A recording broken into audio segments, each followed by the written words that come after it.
बंद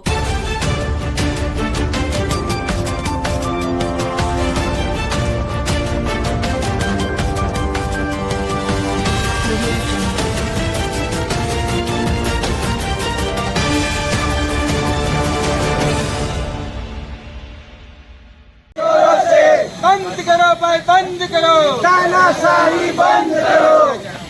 किसान लड़े चकोरों से, हम लड़ेंगे चोरों से। सरकार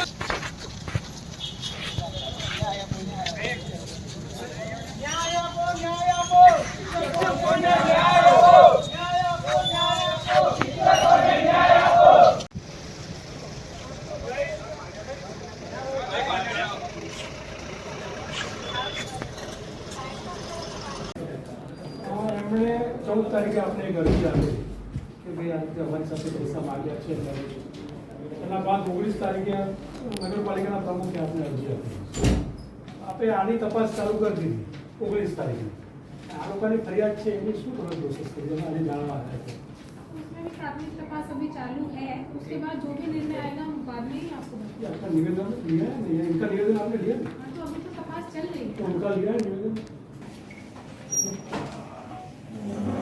किस तरह में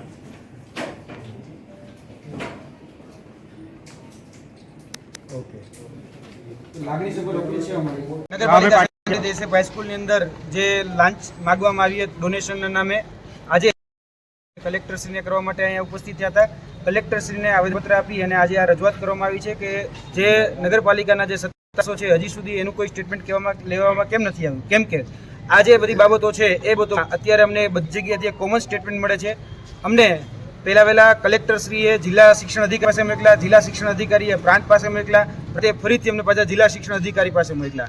એટલે કહેવામાં એવું આવે છે કે તપાસ ચાલુ છે, પરંતુ આ તપાસ નથી ચાલુ. આ તપાસના નામે તરકટ ચાલુ છે, તપાસના નામે નાટક ચાલુ છે અને તપાસના નામે ક્યાંક ને ક્યાંક મૂળ જે વાત છે એને ક્યાંક ને ક્યાંક ડાયવર્ટ કરવા માટે આવી રહ્યા છે.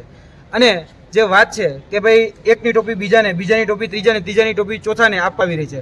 મૂળ વાત જે હતી કે ભાઈ શિક્ષકો છે આવી કે નહીં, તો એ વાત ઉપર શિક્ષકોએ ઓલરેડી 15 તારીખના રોજ આ પોલીસ નિરીક્ષક છે, એસપી છે, એમને ફરિયાદ કરેલી હતી. હજી સુધી એની ઉપર કોઈ એક્શન લેવામાં નથી આવ્યા.